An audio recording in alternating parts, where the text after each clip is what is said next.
जय गुरुदेव। 26 नवंबर 1991 भंडारे के पावन पर्व का सुबह का सत्संग सुनिए। जय गुरुदेव। रिकॉर्ड करता महेश भाई इंदौर वाले, सुपर रिकॉर्डिंग कैसेट हाउस। जय गुरुदेव। सही रिकॉर्डिंग के कैसेट महेश भाई इंदौर वाले से खरीदिए। जय गुरुदेव।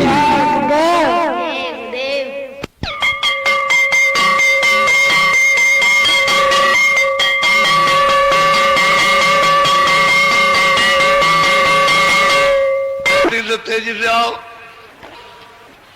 चलो जल्दी से तेजी से आओ। जन समूह हो गया। कल हमने कहा था कि आप कल देखिएगा, तो आज बहुत हो गया, बहुत बढ़ गया।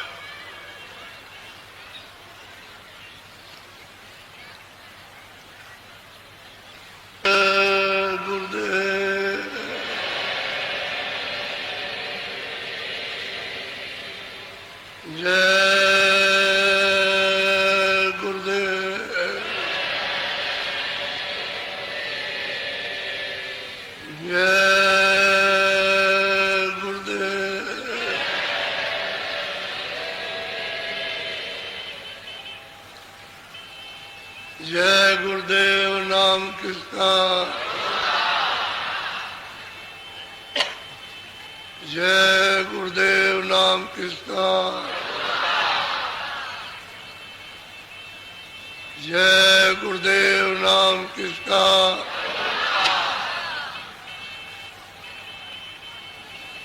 सतगुरु सतनाम तुम्हें कोला को परनाम।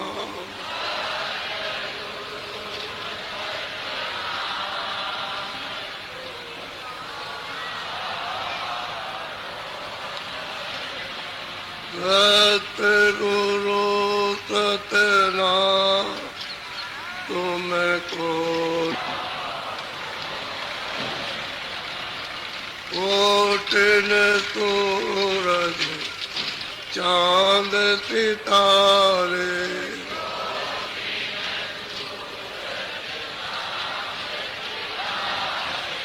कोटिन सूरज चांद सितारे,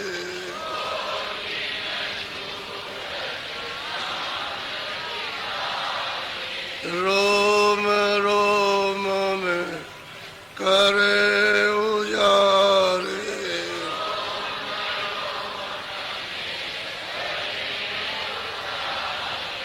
रोम रोम में करे उजारे।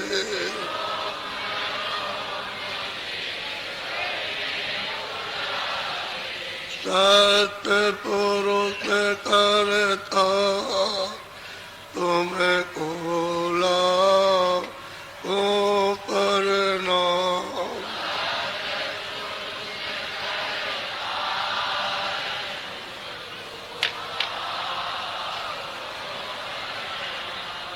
अरबों सूरज चांद सितारे,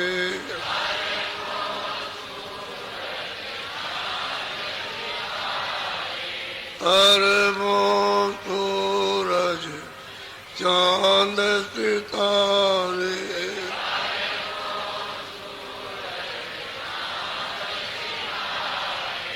रोम रोम में करे उजारे,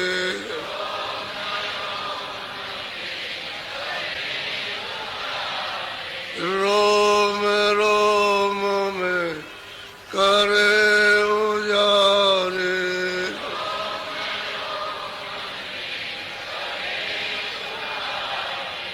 अलग पुरुष करता तुम्हें कोला को परनाम।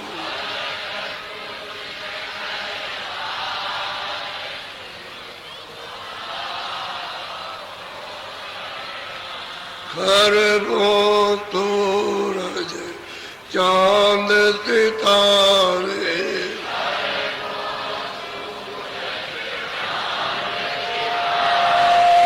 खरबो सूरज चांद सितारे,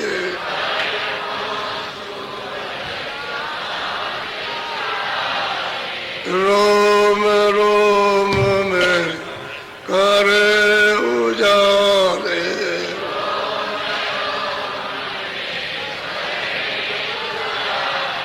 रोम रोम में करे उजाले,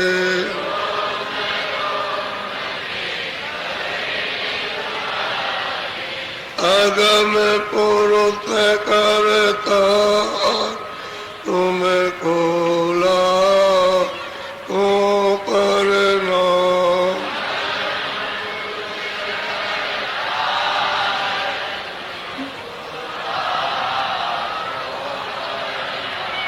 नील नील तपी मान उतारे,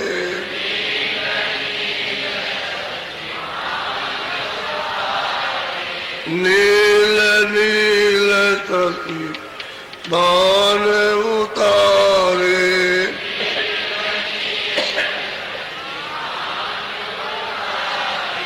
रोम रोम में करे उजारे,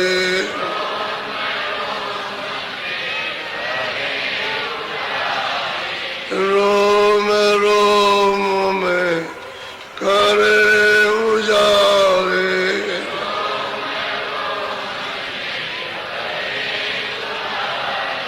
अनामी पुरुष करता तुमको ला को करना,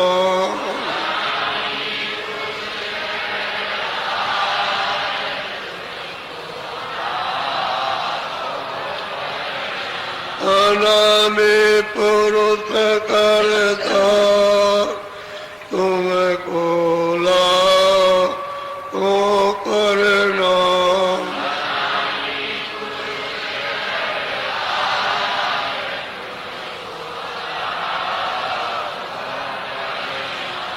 सतगुरु सतनाम तुमको ला को करना,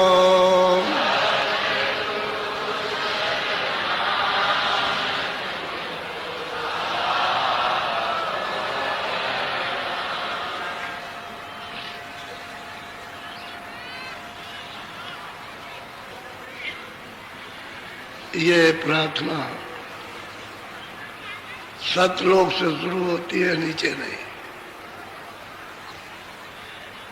इतना प्रकाश न तो ईश्वर में है, जो सहजल कमल में बैठे हैं उनमें कुछ नहीं, ईश्वर में भी नहीं जो तीन लोक के मालिक है, और इतना प्रकाश जो त्रिपुटी में ब्रह्म विराजमान उनमें भी नहीं है, और इतना प्रकाश जो 10वें द्वार में पार ब्रह्म है उनमें भी नहीं, और भमर गुफा में जो महाकाल पुरुष उनमें भी इतना प्रकाश नहीं है। इनसे ज्यादा प्रकाश तो एक एक सूरत का है, तो उनके रोम में कितने कोटान कोट सूरज चांद लगे हुए प्रकाश कर रहे एक रोम में, तो जिस्म में कितने रोम होंगे, वो आप खरबों वर्षों तक रहो वहां, और रोम गिनते रहो तो नहीं गिन सकते हो, इतने रोम है। तो इनमें तो कुछ है नहीं,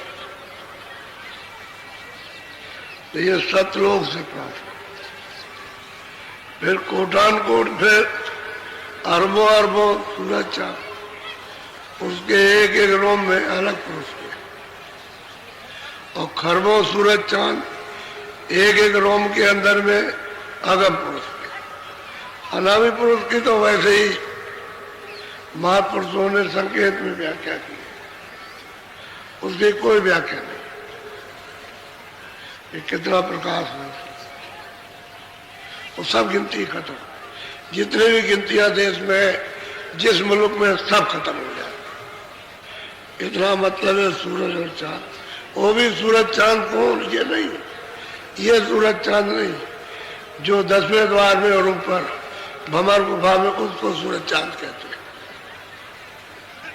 ये सब गिनतियां खत्म हो जाए और मतलब यह है कि इतना इतना प्रकाश लेके हुआ, इसलिए उसका कोई वर्णन नहीं कर सकता। इशारा किया सब महापुरुषों ने, जिन्होंने देखा, जिन्होंने प्राप्त किया, इशारा किया और कुछ नहीं। नीचे की कोई प्राप्ति नहीं।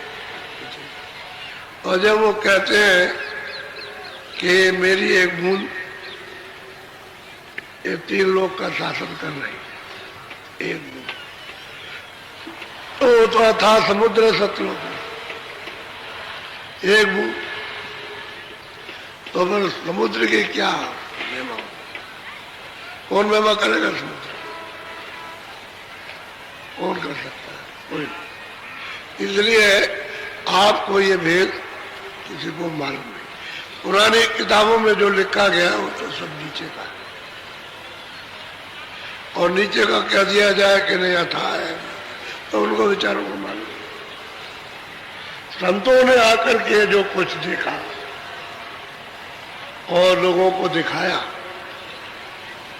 प्रेमियों को जो उनके पास पहुंच गए, पहुंचे तो विरोध में थे, बहुत ईर्ष्या में पहुंचे थे। ये उनके बाल क्रोध में फुर फुर ऐसे उड़ते थे, और ये रोम सीधे क्रोध में खड़े हो गए, इतना क्रोध था। इस क्रोध में महापुरुषों के पास गए, लेकिन देखो उनकी किस प्रकार से दया होती है, दया कैसे करते। गोस्वामी जी महाराज ने अपने घर में रहकर उस मालिक को आदि से अंतर जब प्राप्त कर लिया, पा लिया उन्होंने, तब उन्होंने कहा कि यहाँ जीवों का काम नहीं हो पाएगा, यहाँ नहीं होगा, चलो बाहर करेंगे। तब फिर घर में प्राप्त करने, घर ही में प्राप्त कर लिया, घर से बाहर नहीं निकले। अब उनको गुरु मिल गए तो उन्होंने घर ही में बैठ करके प्राप्त कर लिया। और जब इनके वचन को सुनने के लिए आसपास के लोग इनके घर पर भीड़ उमड़ने लगी, तो कहने लगे ये क्या, ये आफत क्या खड़ी कर दी। घर वाले समझते हैं आफत है ये, अब तो बात ये सुनने के लिए आएंगे। अब कुछ ऐसा जब सुनने को मिलेगा जो कभी नहीं मिला, तो आए नहीं लोग, तो आने लगे लोग और सुनने लगे। यहां तक उन्होंने बताया अपनी कलम से कि झाड़ करके गांव के अड़ोस पड़ोस के सब दर्शन करने के लिए आते। तो वहां घर कितना होगा, छोटा सा, जगह नहीं रहेगी। बहुत बड़े आदमी हो तो कितना घर है, घर तो घर ही है, आदमियों को बैठने की जगह चाहिए। तो चिल्लाने लगे कि ये क्या पहुंच करी हो गई, ये हटते ही नहीं है। अच्छा, स्त्रियां किसी की नहीं सुने, उनकी अपनी अपनी भीड़। अब वो आदमियों के क्या समझे, तो बस वो सिफारत कुछ करे, वो कुछ करे, वो कुछ करे कि हमारे ऊपर दया कर दिए, कृपा कर दी। ये सब उन्होंने कहा ये क्या हो गया। तो उन्होंने देखा कि ये यहाँ बनेगा नहीं, यहाँ काम कुछ होगा नहीं। इन्होंने सब कुछ प्राप्त कर लिया, स्वर्ग देख लिया, वैकुंठ देख लिया, माया को देखा, ईश्वर को देख लिया इन्होंने, और ब्रह्म को देख लिया, पार ब्रह्म को, देखा महाकाल को और सतपुरुष के दीदार दर्शन किए, जहाँ से आए थे वहाँ, और ऊपर देखा, सब देखा, और अनामी पुरुष को प्राप्त कर लिया घर ही में रहकर, घर में। तो इनके पास एक काशी का वासी रहने वाला, काशी का, और राजापुर में एक सेठ के यहाँ नौकरी करता था, क्योंकि नाव द्वारा उस समय पर रेलगाड़ी नहीं थी, तो नाव के द्वारा माल जाता था। तो सेठ के यहाँ नौकरी करता था, वो भी उसी भीड़ में गांव की, वो भी चला है दर्शन करने के लिए। तो उसके मन का हरण हो गया, यानी मन उन पर लुभा गया, वही तो। अब वो आकर के बैठ जाए सुने, दर्शन करे, बैठ जाए सुने दर्शन, उसी भीड़ में। जब वो सब चले जाए तो कुछ सेवा कर ले, जो कुछ उसकी समझ में आए वो सेवा कर दे, धीरे धीरे धीरे धीरे धीरे धीरे, और निकट में उनके पहुंचा तो सेवा कर। सेवा जब उन्होंने देख लिया कि किसी को नहीं चाहता सिवाय मेरे, और ऐसे कुछ अच्छा नहीं लगे, तो उसने कहा कि अच्छा हो इधर, तुमको रास्ता देते हैं। तो रास्ता उसको दे दिया और कहा कि तुम वहीं बैठ करके भजन कर लो। तो रास्ता पा गया और भजन करने लगा। तो इसका भजन 2-4 दिन, 10 दिन, 15 दिन तो कोई बात नहीं, लेकिन शुरू हो गया। अब इसकी लगन और प्रीति इस तरह की हो गई कि दिन में रह जाए, रात को भी रह जाए, न दिन को जाए न रात को जाए, सेवा करता रहे और वही करता रहे। तो कहने का मतलब यह है कि थोड़े ही समय में गोस्वामी जी ने इसको तो कर दिया पार, इसको पहुंचा दिया। अब उनके अंदर तो सर्वशक्ति थी, तो घर ही में रह करके ही इसको काम कर दिया, हो गया काम। तब उन्होंने एक दिन पूछा कि भाई तुम्हारा कोई घर कहीं है? कहने लगा हमारा घर काशी में। तो कब से नहीं गए? कि हम तो बहुत दिन हो गए, बस इतना ही चुपचाप छोड़ दिया और कुछ नहीं कहा। तो एक दिन आया, बोला, कहने लगा कि महाराज आपकी आज्ञा आदेश हो तो मैं काशी चला जाऊं, क्योंकि आपने किसी अच्छे के लिए आपने पूछा, तो आपका आदेश हो, आज्ञा हो तो चले जाओ। तो उन्होंने कहा जाओ।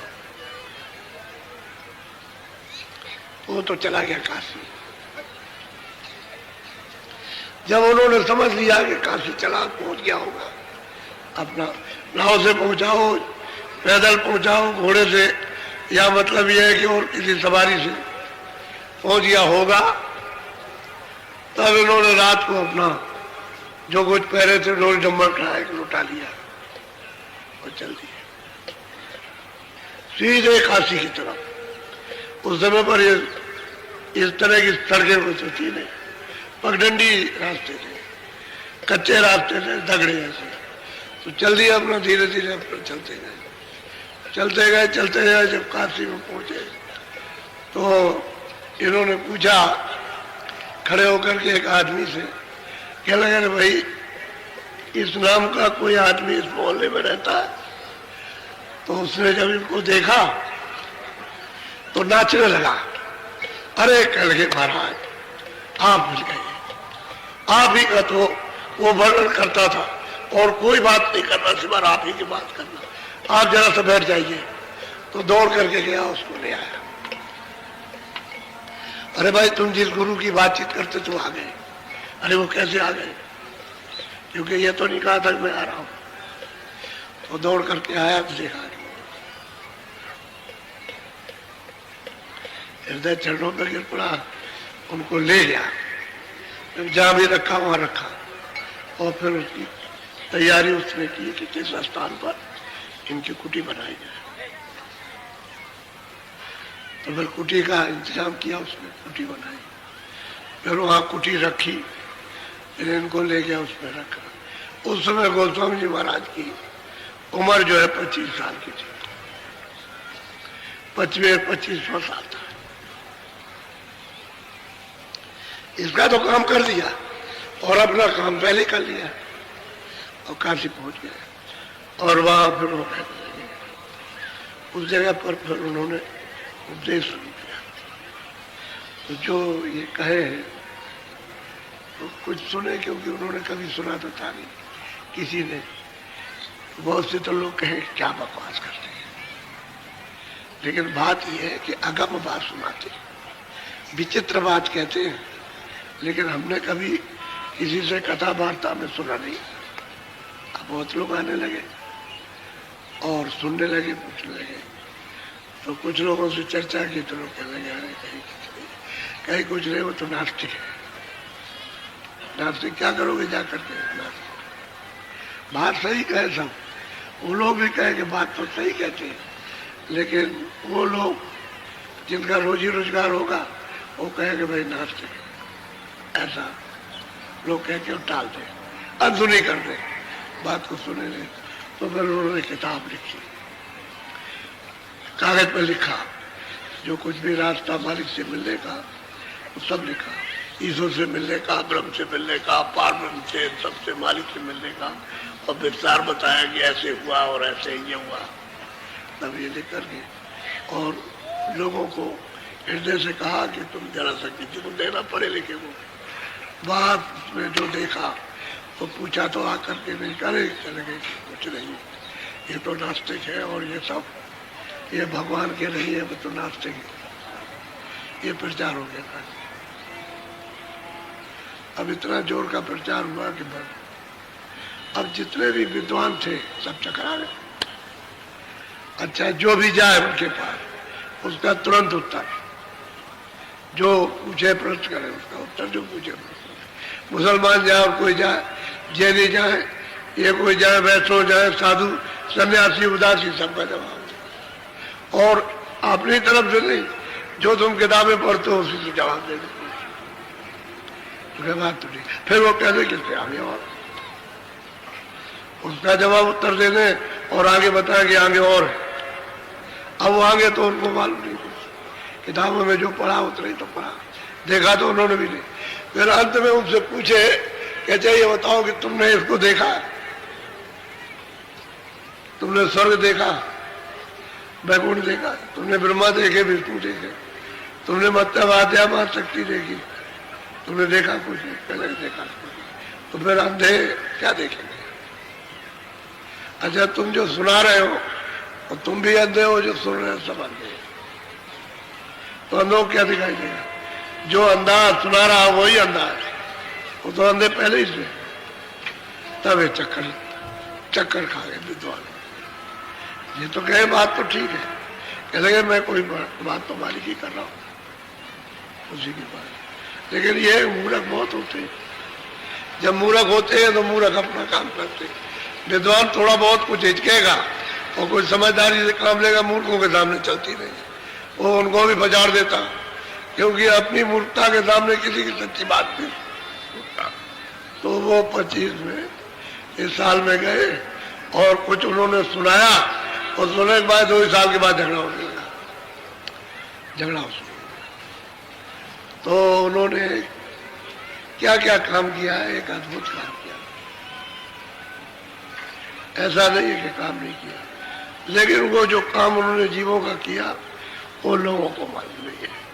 और वो जो रामायण उन्होंने लिखी है, ये तो घट की रामायण थी, घट का पूरा वेद लिखा। और वो रामायण लिखी है तो उन्होंने लिखा है कि हमने यहाँ का कुछ नहीं कहा संसार का, हमने तो ब्रह्मांडों का सब समाचार दिया ऊपर का, और ये ऊपर की छाया है। तो हमने छाया के बारे में तो कुछ कहा नहीं, हमने चेतनता के बारे में सब लिखा रामायण में। जो 7 का रामायण बनी है, वो जितने भी नाम उन्होंने दिए, चाहे स्थान के दिए हो चाहे और किसी के नाम, सब ऊपर का नाम दिया, नीचे का कुछ भी नहीं लिखा, यहाँ का कुछ भी नहीं। लेकिन अब यह है कि लोगों को ये सब कुछ मालूम नहीं था। तो बड़ा विवाद हुआ, बहुत विवाद हुआ, बहुत झगड़ा किया। इतना झगड़ा किया है कि कहा नहीं जा सकता। और अकबर बादशाह का राज था तो उससे शिकायत की कि ये खुदा को नहीं मानता, वेद नहीं मानता, कतेब नहीं मानता, कुरान नहीं मानता और शास्त्रों को नहीं मानता और मस्जिद नहीं मानता और मंदिर नहीं मानता, गंगा जमुना और काबा को कुछ नहीं, ऐसा मतलब ये कि फकीर एक महात्मा, ये तो ब्राह्मण कहे कि मतलब ब्राह्मण है, ब्राह्मण है ये तो कहते थे वो, और साधु है ये तो बात आती। तो अकबर बादशाह ने देखा कि अच्छा लोग शिकायत कर रहे हैं, तो उनसे कहा कि देखिए कहीं जाइएगा नहीं, और वो वैसे भी कहीं नहीं जाते थे। तो 6 महीने उसने छानबीन कराई, वो तो कोई बात इस तरह की करते ही नहीं थे, वो तो सबके लिए कहते थे कि कोई मुसलमान हो, कोई हो, हिंदू हो, किसी जात का भी हो। आखिर में अंत में उसके ऊपर आफत आने लगी अकबर बादशाह में, अरे कह रहे छोड़ो छोड़ो, कहीं कुछ नहीं, खबर दे दिया कि उसमें कोई बंदा नहीं। और उसी दरमियान में सब लोग जान गए, उनको जान गए, तो कहे वहां मत जाना, मतलब नहीं, अगर तुमने उनका दर्शन कर लिया तो वो पाप लगेगा। यहां तक लोग वर्जन कर लेंगे, मना कर लेंगे, उधर मत जाना, उनकी कुटी में मत जाना। तो बताइए ये दशा हुई। अच्छा अब ये बताइए किसके साथ नहीं हुआ? मीरा के साथ, जिसने मालिक को पराया उसके साथ, कबीर के साथ में हुई, रैदास जी के साथ काशी से निकाल दिया गया, काशी से तो कबीर भी निकाल दिए, पलटू साहब के साथ में हुआ, गोविंद साहब, भीखा साहब, जितने महात्मा है सबके साथ आफत हुई। और उन महात्माओं को जो पूरे संत थे सबने नास्तिक कहा, किसी ने ये कहा कि ये आस्तिक है, तब नास्तिक। और जो मालिक को पाता है उसको आप नास्तिक कहते हो, जो नास्तिक जो नहीं देखता उसको आस्तिक कहते हैं। तो बताओ कितनी उल्टी दुनिया है। भेड़ चाल नहीं है, ये भेड़ी चाल है। एक बार नीचे गर्दन करके गई तो कुएं में गिर गई, सब गिरती जा रही, यही भेड़ चाल है। इसी को अरे किसी में तो बुद्धि होनी चाहिए थी कि भाई चलो जरा पूछे, चलो कहते क्या, चलो सुने उसको समझे चल के। ये तो किसी ने नहीं, सब नास्तिक नास्तिक नास्तिक चल रहे। अब पीछे से जब ये मामला कह सुन करके रोज रोज वही बात, तो ये सबको बुरी लगती है, रोज नहीं होनी चाहिए, रोज रोज वही बात, रोज रोज वही बात। तब लोगों ने सोचा कि भाई जिसकी चर्चा रोज रोज चलती रहती है, दूसरी और कोई बात नहीं, तो उसको देखा जाए। अब इसमें से निकल जाएंगे समझदार, चलो देखेंगे, हम अपना प्रश्न करेंगे, जो हमारी समझ में नहीं आएगा हम पूछेंगे, क्या हमको कोई लाठी मार देंगे, क्या हमारी जान ले लेंगे? चलो देखेंगे। वहां गए, जा करके वहां तो पूछते हैं सब, जो कुछ जानते हो पूछते हैं। तो उन्होंने उसका जवाब दे दिया, जो पूछा तुरंत जवाब, जो पूछा तो हार गए विद्वान, हार गए। तो उन्होंने कहा भाई अब क्या करें, अब जो पूछते हैं उसका उत्तर दे देते हैं, बात खत्म हो गई। और क्या, और पूछ लेंगे, और कुछ पूछते हैं, पूछो और कुछ पूछो। तो जितना पूछना था उनकी बात पूछ ले, वो कुछ ना ही। तो फिर दूसरे अखाड़े वाले को लिया, जो विद्वान हो उसको समझा बुझा के कि भाई हम तो हार गए और तुम चलो जरा, तुम बड़े विद्वान हो और तुम मतलब वहां जाओ। तो सब पंथ के लोगों को ले आए और सबका उन पंथों के मुताबिक सबका उत्तर, पहले वो कि जिसको तुम मानते हो उसका उत्तर ले लो, और उसके बाद फिर आगे। तो वो भी हार गए बेचारे। तो जो हारते जाओ वो लगते जाए, वो लग गए।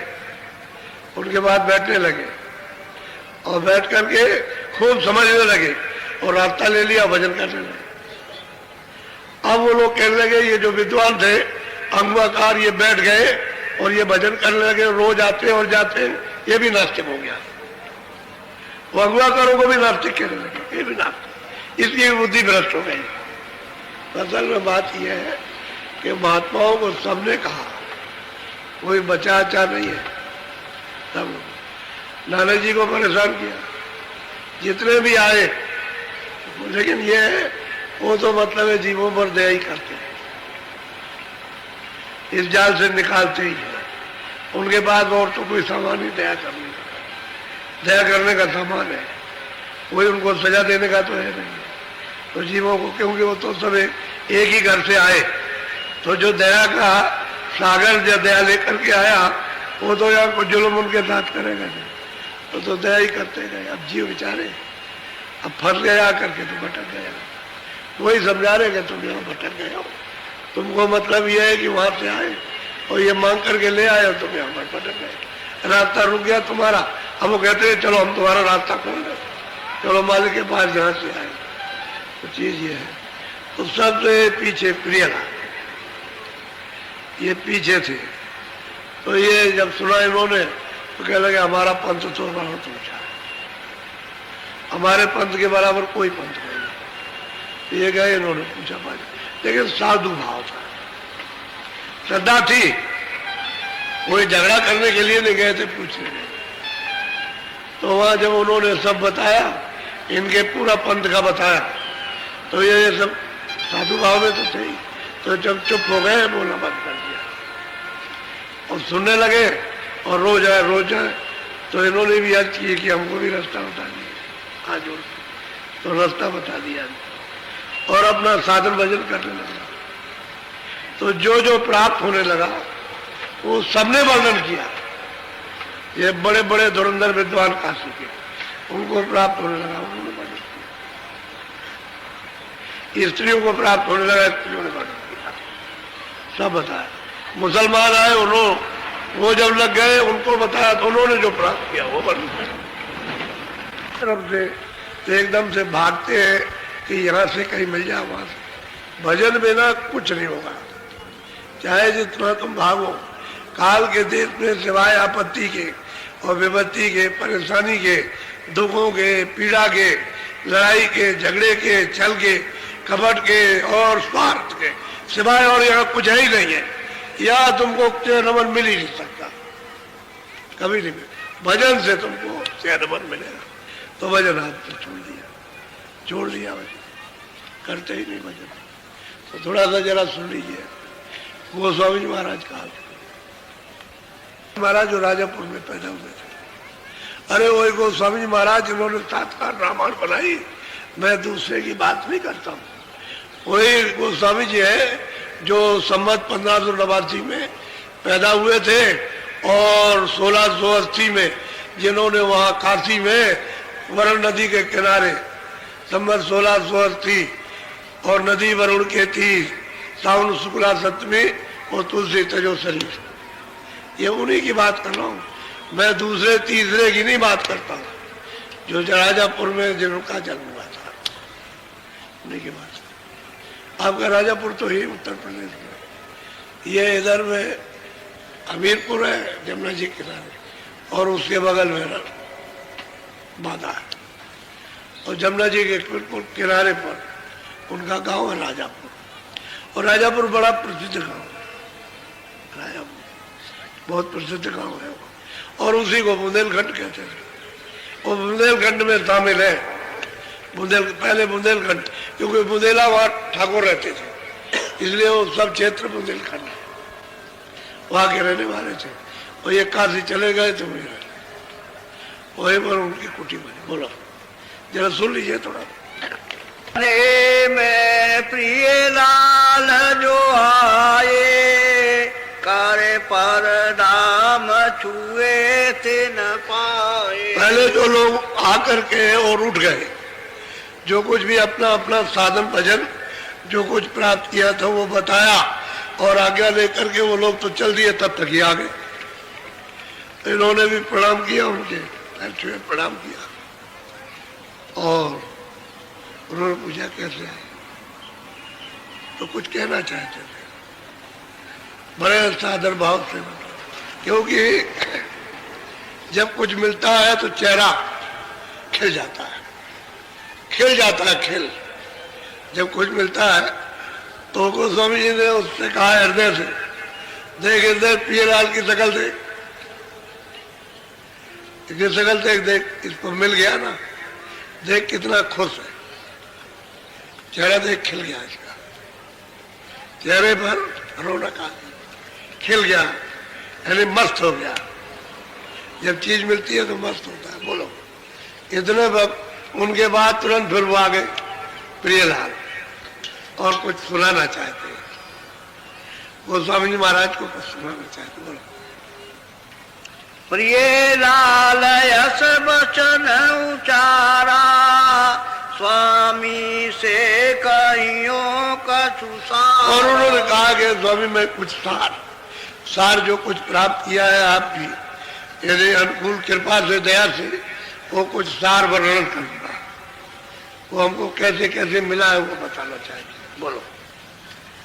जो कछु कृपा सिंध अनुकूला, सो विधि निरख बताऊं। कहते हैं कि जैसे जैसे आपकी अनुकूल मुझ पर कृपा और दया हुई है वो मैं बताना चाहता हूँ कि आपने मेरे ऊपर में दया इस गरीब पर, इस दिन पर आपने जो दया की है और जो कुछ आपने दिया है, आपकी बगैर दया के कुछ नहीं मिल सकता। और उसको जरा सा सुन लीजिए, बोलो। प्रिय लाल भाके रस बाते, कालेंद्री नित सुरति समा। कहते हैं प्रिय लाल, कहते हैं उस रस में डूब गए, यानी इसमें रस में डूब गए, इतना उनको आनंद आने लगा। तो कहते हैं कि मैं आंख बंद करता हूं तो कालिंद्री यानी नीलगिर पर्वत, कहते हैं वहां देखता हूं चरण कमल, उस पर खिले हुए हैं, खिले चरण। जब तक नीलगिर पर्वत नहीं मिलेगा, नीलगिर पर चरण कमल नहीं मिलेंगे, तो आगे साधक अपनी दिव्य आंख से, ज्ञान चक्षु से, तीसरी आंख से देख नहीं सकता। तो मैं वो वर्णन नहीं कर रहा हूं जो तुम सोच रहे होगे कि मैं द्वापर की कोई बात कह रहा हूं। अभी संवत है 1589 में जन्म हुआ था और 25 साल के बाद ये उनको बता रहे हैं काशी में बैठ करके। तो अभी कितने दिन ही कितने हुए, अभी कोई ज्यादा समय नहीं हुआ। तो इसी कलयुग की बात है, कलयुग का वर्णन कर रहे हैं कि मैं जो अपनी आंख पे देखता हूं कि वो नीला आकाश है, उसमें वो खिले हुए और उसमें से रस गिर रहा है। रस कहते हैं अमृत गिर रहा, कहते हैं मैं उसमें से पी गया, इतना पिया कि छक गया। तभी तो कह रहे थे यार हृदय देख, चेहरे को देख, चेहरे को देख कुछ पा गया। उन्होंने कहा कि देख ले पा गया, कितना मस्त हो गया, पा गया कुछ, बोलो। कालेंद्री पर नित नित जाई, पुण्य ते पार पार होई रात। कहते हैं कि मैं उस पर अपना रोज जाता था, रोज दर्शन करता था, नित्य प्रति, हर रोज दर रोज। कहते वहां मैंने अपनी बैठक बना ली थी, जब चाहे जब उस पर चले जाए, और फिर वहां बैठ करके देखता हूं उधर, तो उधर अंधेरा तो है नहीं, उजाला है, प्रकाश है, लाइट है। जैसे सूरज निकल आया तो लाइट में सामने सब दिखाई देगा, ऐसे ही वहां लाइट है, उजाला नहीं है। तो कहते हैं नित्य नित्य उस पर जाता हूँ, रोज वहां बैठक बनाए, रोज देखता हूँ, और उसमें से रस गिर रहा उसको रोज पीता हूँ। उसमें भी क्या, यानी वो शब्द भीगने का है कि बिल्कुल जैसे कि एकदम तर हो गया उस, बोलो। 9 लाख कमल निरख पुनि भागे। अब वो प्रियलाल कहते हैं कि वहां बैठ के मैं क्या देखता हूँ कि 9 लाख कमल है, यानी सहदल कमल, 9 लाख कमल है। तो प्रियलाल वहां से बैठ करके देखते हैं, वो देखते हैं उसको, ये 9 लाख कमल, उसको देखा उन्होंने, इसी पर वो स्थापित है। 3 लोग के मालिक, मुसलमान इनको खुदा कहते हैं, और ईसाई इनको गाड कहते हैं, हिंदू इनको परमात्मा कहते हैं, नाम इनका निरंजन है। वो ये सहजल कमल पर बैठे हुए विराजमान, इनकी बैठक यही रहती। और 3 लोग के मालिक हैं, तो इनके जो चारों तरफ सूक्ष्म लोग, उसके नीचे जो है वो जैसे स्वर्ग वैकुंठ वो लिंग लोग, और उसके नीचे ये है मृत लोग, इसको पिंड लोग कहते हैं, और ऊपर वाले को अंड लोग, और उसके ऊपर में सूक्ष्म लोग, ये 3 लोग के मालिक है। इनका स्थान सैदल कमल में। तो कहते हैं कि जब मैं वहां नीलगिर वो पर्वत पर कमल पर गया बैठा चरण कमलों में और खूब पिया, सराबोर हो गया, तो आगे खिसक के देखता हूँ, खिसकने का मतलब आगे चल करके देखता हूँ कि 9 लाख कमल उस पर ये विराजमान बैठे। यानी इनका भी ऐसा नहीं, महल है इनका, बहुत सुंदर इनका महल।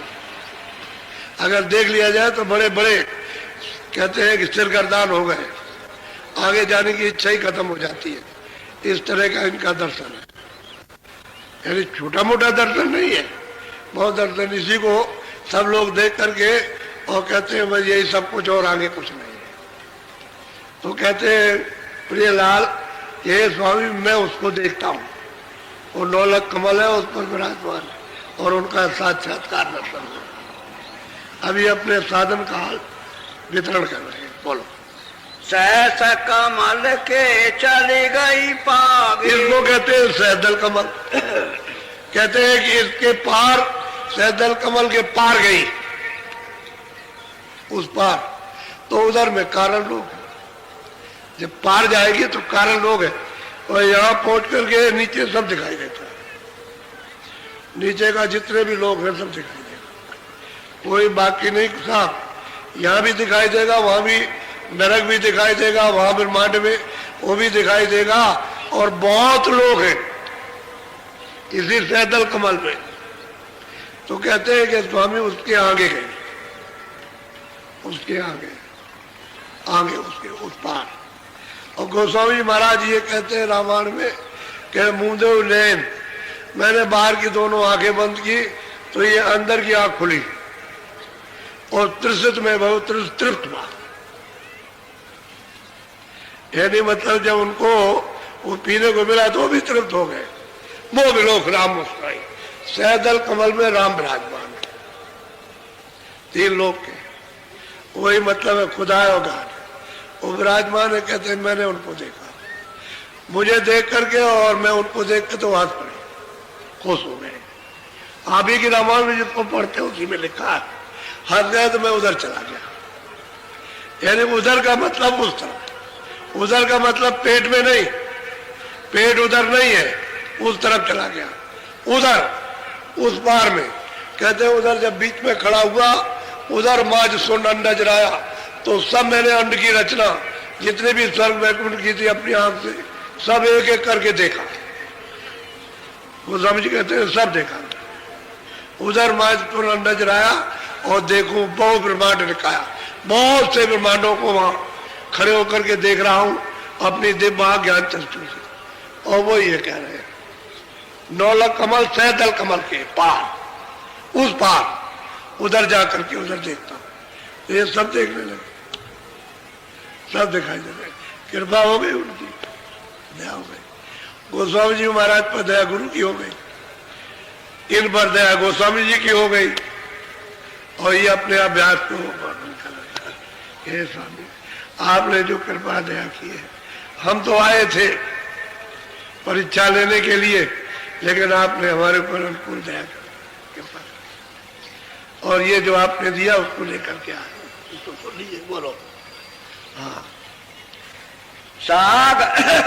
सागर खिर की समुद्र माई, द्वार पैठी के सूरत। कहते हैं कि सैदल कमल के पार, कहते हैं कि समुद्र ये 3 भवसागर इसको कहते हैं कि इसकी एक खिड़की है पार जाने की, ये भवसागर, ये पिंडलोक, अंडलोक और ऊपर में सूक्ष्म लोक और ब्रह्मांड लोक, ये सब के सब भवसागर, इसमें वापस आ जाएंगे। तो कहते हैं कि हमको वहां उस पार जब हम गए तो हम देखते हैं कि सामने एक बहुत बड़ा दरवाजा यानी खिड़की है, वहां दिखाई दे रही है। अगर उस खिड़की में चले जाए आप और उस पार हो जाए तो पार उतर जाए, और खिड़की के अंदर रहे तो इस पार रहेंगे। तो कहते हैं मैं उसको देखता हूँ, तो अंधेरा तो है नहीं, कैसे ही आंख से देख रहे हैं, इसके माने बहुत प्रकाश है, बहुत प्रकाश। उस प्रकाश में वो सैदल कमल के उस पार वो देखते हैं तो जब बहुत से ब्रह्मांड दिखाई देते हैं तो प्रकाश में तो दिखाई देते हैं। तो ये प्रकाश सूरज का नहीं है, ये हमारा सूरज नहीं, न चांद है न ये तारे, वो तो दूसरे चांद और तारे वहाँ, ये नहीं, वो तो सब चेतनी चेतन है, वहाँ जड़ का तो कोई नाम नहीं है, ये वहाँ जा भी नहीं सकते, ये कोई भी निशान मानी जा सकता। तो कहते हैं कि मैंने समुद्र पार जाने की, यानी प्रियलाल कहते हैं स्वामी मैं खिड़की देख रहा हूं पार जाने के लिए, खिड़की है। अब वो पूछना चाहते हैं कि स्वामी ये ठीक देखा कि नहीं, इसलिए पूछ रहे हैं कि स्वामी जी ठीक है कि नहीं है, ये वो जो हमने देखा वो गलत तो नहीं है कि हम इधर उधर तो नहीं कहीं बह गए। तो उन्होंने कहा नहीं ठीक है, बोलो बोलो। देखा जाए वह अजब तमाशा, सूरत लीन कोई पहुंचे दासा। कहते हैं कि भाई अगर कोई वहां कौन पहुंच सकता है कि भाई अगर कोई वहां पहुंचा हुआ महात्मा मिल जाए, उसका अगर साथ कर लिया जाए तो वहां पहुंच सकता, बाकी वहां कोई नहीं जा सकता। भाई 3 लोग के पार कैसे जाएगा जब तक उधर पहुंचा हुआ नहीं मिलेगा ले जाने ले आने वाला, तब तक उधर कोई जा नहीं सकता। अच्छा और कौन सुनेगा? जो देख करके बता रहे हो सुनेगा कौन? जो जानने वाला होगा वही तो सुनेगा, दूसरा कोई नहीं सुन सकता। बोलो।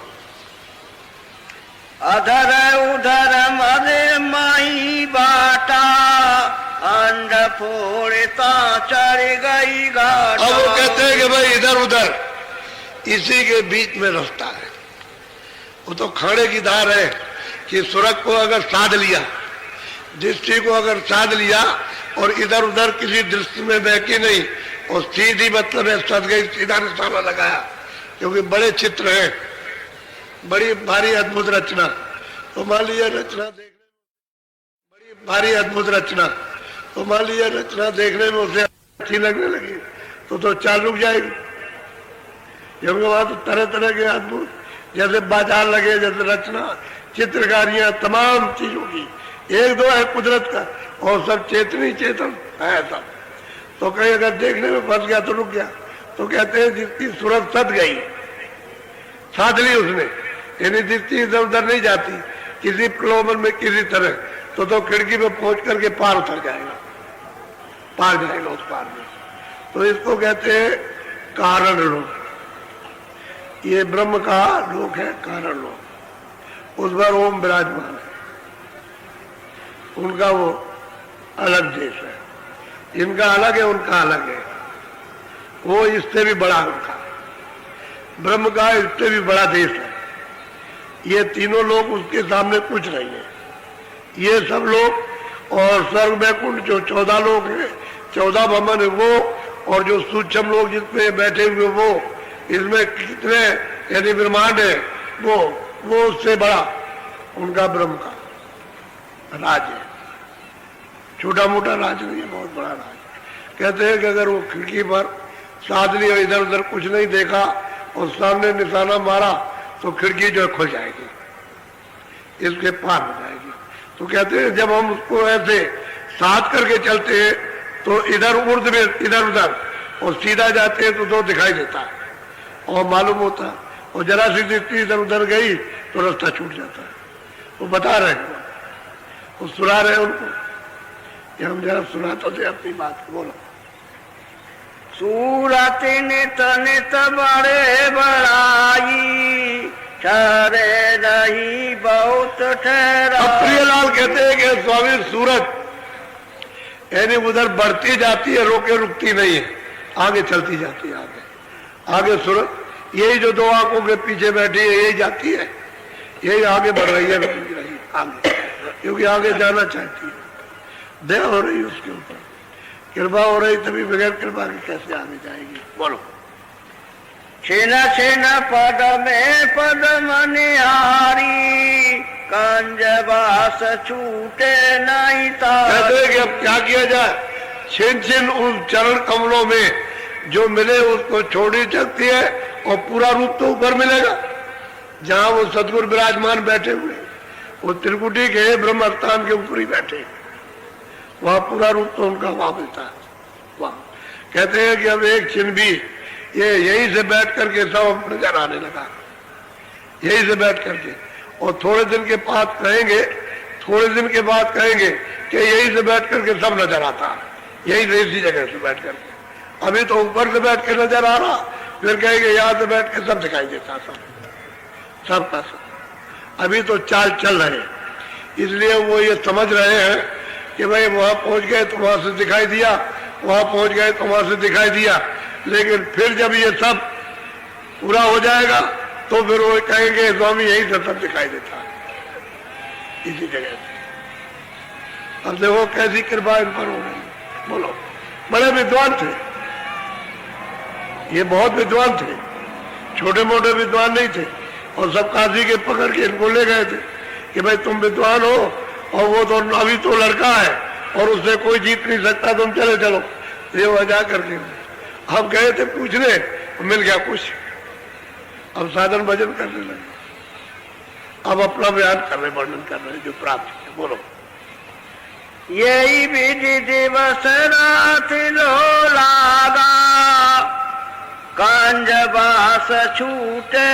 कहते हैं कि इस तरह से रात और दिन हमारी लो लग गई। और कहते हैं खंज गुरु के चरण कमल आप नहीं छूट सकते, वहां रोज बैठते और वहां से आगे चले जाते, रोज बैठते। अब वो छूट नहीं सकते, हर वक्त 2400 घंटे हर घड़ी। कहते हमारी बैठक वहां बन गई हर वक्त में। बात तो असली यही है कि जब चीज मिलती है तो यही कहा जाता है। बोलो, इनको स्वामी की नसना था, काल जाल से छूटे हुआ था। कहते हैं स्वामी हम अधीन कुछ नहीं थे, हमको आपने सनात किया, हम तो अनाथ थे, हमारा कोई नहीं था, हम कुछ नहीं जानते थे। ऐसी कृपा है आपने की कि हमको सनात किया और काल के जाल से आपने निकाल दिया। अभी परे चले गए, खिड़की खुल गई, खिड़की इनकी खुल गई तो पार हो गए। तो कहते हैं जब वो कारण शरीर के पार चले गए तो सूरत में सब कपड़े उतार दिए, कोई इस पर कपड़ा नहीं रह गया, न ये कपड़ा रह गया, न लिंग रह गया, न सूक्ष्म रह गया, न कारण। और पार चले गए और सूरत शब्द में लय हो गई, लय हो गई। कहते हैं स्वामी आपने हमको सनात किया, दया की, कृपा की हमको, और आप नहीं मिलते तो कुछ नहीं होता। हमको आपने बहुत सागर से पार उतार दिया। तो अभी तो पार उतर गए, लेकिन अभी तो आगे बहुत जाना है, अभी तो बहुत सागर से पार उतरे। बोलो, मुख से कस कस वरने सुनावा, तुम्हारी कृपा गम दर्शावा। कहते हैं कि आप जो कुछ भी आपने वर्णन किया है, जो दया कृपा हुई है, वो मैंने आकर के आपको सुनाया आपको, जो हमने गति को प्राप्त किया और जो आगे प्राप्त होगा वो आपको सब सुनाएंगे आकर के। तो ये उनके सामने सब वर्णन कर रहे हैं जो प्राप्त किया। यानी ईश्वर को इन्होंने कहा मैंने पाया, स्वर्ग में उनको कहा मैंने सब देखा, ब्रह्मा विष्णु कहाँ रहते हैं मैंने सब देखा, ऊपर में ब्रह्म कहाँ पर है और उसकी रचना कैसी उसको सब देखा। और कहते हैं समुद्र पार हो गया उसको, कहते हैं आगे और दया हो जाएगी। तो जो आपने वर्णन किया है वो सब देखा और आगे जो मिलेगा वो वर्णन करेगा। आपकी अनुकूल कृपा और दया हो गई। बोलो, मैं मति मंद वस्तु का पाऊं, मन मोटा जग गुरु का। और अपने वो कहते हैं मैं मति का बिल्कुल अंधा, पागल और मन मस्त है। और मैं मतलब ये वस्तु हमको ये जो आपने दी कहाँ मिलेगी। और मैं वैसे भी जगत का गुरु कहलाता हूँ, क्योंकि ये तमाम गुरुवाई का काम करते थे। जगत के गुरु ब्राह्मण थे और जगत में मतलब कंठी माला पहनाया करते थे। तो कहते हैं मैं तो जगत का गुरु था, मैं मति का मंद है, ऊंचा, यानी किसी की बात सुनता नहीं, और मन मेरा मोटा, मैं मुझे ये वस्तु कहाँ मिलती। आपकी अगर अनुकूल कृपा नहीं होती तो कहीं नहीं मिलती। कौन देता है इसको? बोलो, मान माई बामन की जाति, ऊंचा चारि वरण और कहते हैं तुम्हें ब्राह्मण और मुझे तो मान चाहिए, मैं चारों वर्णों में ऊंचा हूँ, तो मैं मान ही चारों तरफ मांगता रहता हूँ। मुझे लोग कहें कि भाई तुम बहुत बड़े हो, भाई तुम बहुत बड़े हो, बड़े हो, ये बड़े विद्वान हो और बड़े ब्राह्मण हो, ऊंची जाति में हो, तो मैं तो उस मान के मत में मस्त, मोटा मेरा मन, मती का मन, से कुछ जानता नहीं। तो ये वस्तु बगैर आपकी कृपा के नहीं मिल सकती, आपकी दया हो गई तभी। अभी अपने आप को रो रहे कि मैं ये था, मैं इस तरह का था। बोलो। अंधघोर जग का जंजाला, नित नित मचे करे जनमी का। कहते भाई क्या करता, मैं तो अंधघोर उसका काम कर रहा था, मेरी आंख बंद थी, अंधा था और ये सब काम करता था, तो जंजाल में फंस रहा था। अब पता चला कि जंजाल क्या चीज है। कहते ये सब कर रहा था बाहर का टिटिम्मा, तो ये जंजाल में फंस रहा था और जरा सा समय निकलता तो बस काल के जाल में चला जाता। अब वो खुद इस बात को कह रहे कि बड़ा ढोंगी था और मती का मैं अंधा था, मती का ये था मन का मोटा था और मैं जंजाल में फंसा हुआ था। आपकी वस्तु को कहाँ पार रखता था, तो आपने कृपा और दया कर दी। अब ये समझ में आया कि जंजाल क्या है। बोलो। तो सबसे बड़ी बात तो ये है कि इतने चेले इन्होंने बनाए थे, ब्राह्मण थे और गुरु सबके थे, लेकिन कहीं भी ये नहीं आया कि फिर चेला इनके पास कोई आया। सबसे बड़ी बात तो ये हुई कि चेला इनके पास कोई नहीं गया। क्यों नहीं गया? कह लगे हमारा गुरु भी नास्तिक हो गया, ये प्रचार हो गया। इतना बड़ा यानी मतलब है गुरु हो संसारी और उसके चेले हो, लेकिन एक भी कहीं प्रमाण नहीं आया इनका कि हमारे पास में कोई चेला आया। कह लगे नहीं, वो गुरु भ्रष्ट हो गया, नास्तिक हो गया, कोई ईश्वर को नहीं मानता। बताइए, ये है दुनिया, ये सारत की दुनिया है, बहुत इसी में फंसी पड़ी हुई है। ये किसी की नहीं है बच्चा, ये अपना अपना स्वार्थ सिद्ध करती है, ये दुनिया है ये। अरे भाई तुम चेले थे और गुरु उनको मानते भाई, गुरु जाएगा, चलो हम भी वही चले, अगर उसको कुछ मिला होगा हमको भी मिल जाएगा, उसको अगर पागल किया होगा तो हमको भी कर देंगे, लेकिन कुछ नहीं, नास्तिक हो गया, प्रचार हो गया, सब लोगों ने मुख खोल दिया।